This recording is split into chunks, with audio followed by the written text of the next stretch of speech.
Yeah, with you. What about TikTok? What are we doing about TikTok? So TikTok is actually in town. I've met them, and today they met the CS for Sports. They also met the Kenya Film Classification Board. So TikTok, we have two agreements. One, we must moderate content. I mean, from 11, that platform is purely porn. Mm-hmm. So we must find a way to regulate it. The problem there is that these are live sessions. It's very difficult to moderate live sessions, but it's possible to pull out of the platform people involved in that kind of content. That is also a form of moderation. Because surely we must have some moral aspect to the use of our platforms. I mean, there are many things we can do on TikTok. I mean, we can make money selling houses. We can make money teaching people how to do taxation. You can make money doing many other things. Porn is not something that government can encourage. It must belong to the dark web. That's who we are, bro. In the US, yes. No, not in the US. In Kenya, because as soon as TikTok had that option, it's been on IG, it's been on TikTok, and it's been on Twitter. That's every time it appears on Twitter, we flag it down. Every time it appears on Instagram, we flag it down. It is impossible to do it on TikTok. And that is why we're telling TikTok, you must come up with a content moderation plan. And by the way, Kibe, this helps us to get jobs for Kenyans. The content as it is now is not getting jobs for Kenyans. But if we push for a content moderation aspect, we get a TikTok office with Kenyans employed in all languages so that we do content moderation. That way, we managed to get almost like 2,000, 3,000 jobs in Kenya. Facebook has done it. We have had a BPO of Tattoo City called SEMA, which has been doing content moderation here for the whole of sub-Saharan Africa. We can do the same with TikTok in Kenya. There is no other way to squeeze jobs but to create something. And that fits our moral status and also creates an economic plan. Why not create our own TikTok and our own YouTube? I totally agree. And that's on plan. I mean, I always ask myself, what happens when YouTube is no longer there? What happens when Facebook decides now Kenya is a hostile market? So yes, there is a plan. But you see, how do we create it? It cannot be government. It has to be private sector. Seriously? What? I just heard you get hard. So we are encouraging private sector to come up with it. What else are you encouraging us to do that you know that we should be doing? One of the things that we must appreciate is remote jobs.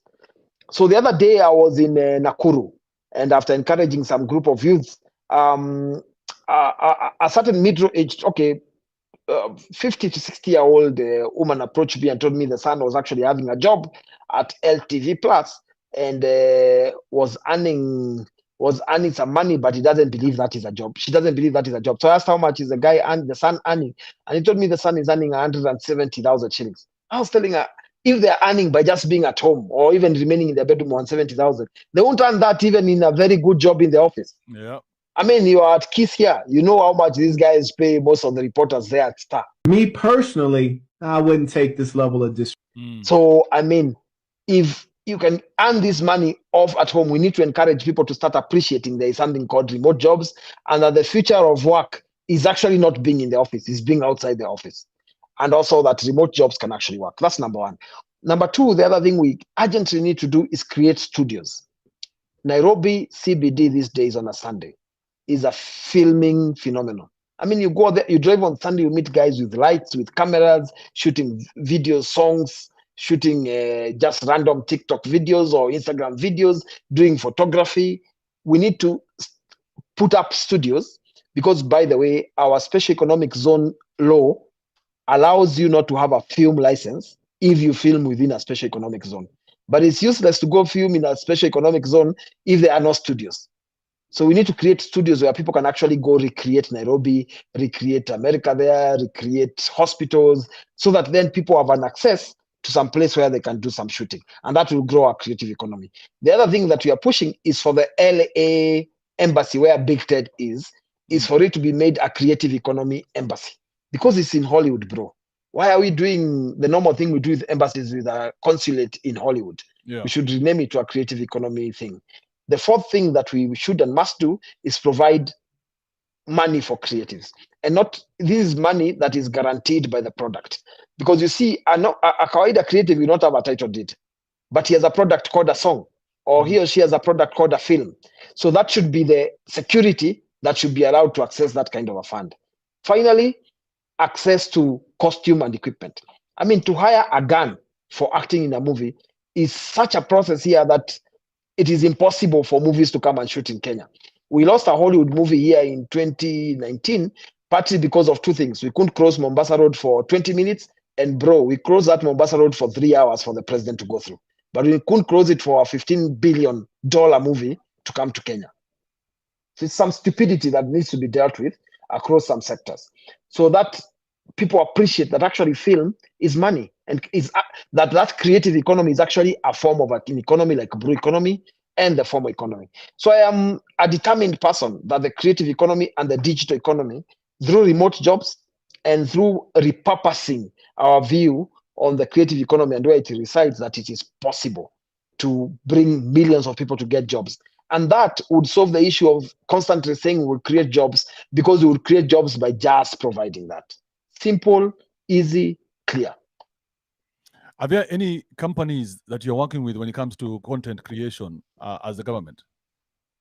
So yes, there are a lot of companies, a lot of private sector is interested. I mean, just the other day, I&M Bank announced 120 million to start off support for cameras for the creative economy.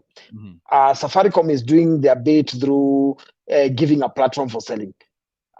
Media houses are still playing around with the 60%, because they always say news forms local content, so they calculate it in the 60%. So by the way, in December this year for Jamhuri Day, we've changed our public holidays. We no longer do them on one day, and I'm the chair of the National Holidays Thematic Committee, so we do it for a week. So this year, December, we are doing youth, sports, creative economy, and entrepreneurship. So, and I'll be inviting you to come to Kenya as a guest during that period. Let's come and have this Kibe show action in Kenya. We're bringing in guys from Hollywood, including our very own. You're going to be writing to them to come over during that time. We want to do a creative economy exhibition at that time, and we are going to demonstrate the amount of companies, banks, financial institutions, private NGOs that are interested in supporting the creative economy. So yes, there is a lot of partnership on that aspect. Man. So the content creators shouldn't worry about the tax too much. The government is on their side.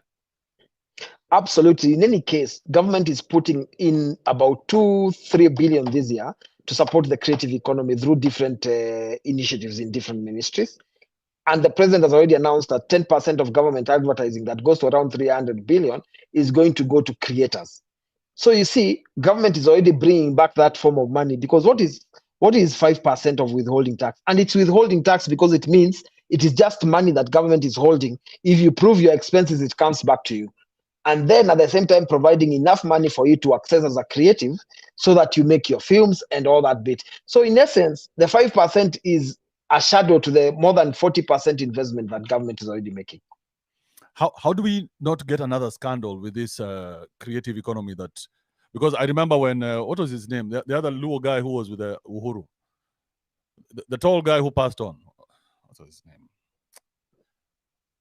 Passed on, he was doing what? The guy who was in the State House, who was handling not Kazi kwa Vijana, the one before Kazi kwa Vijana. So we've seen a lot of these initiatives come up.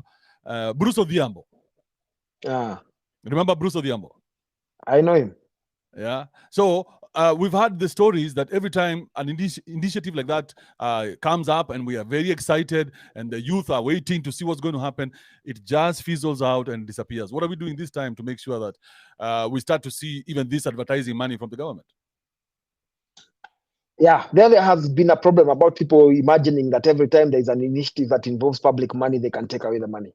The only thing we can offer, because government has a trust deficit, that we admit. The only thing that we can offer and give Kenyan creatives is just the fact that we are actually involving them.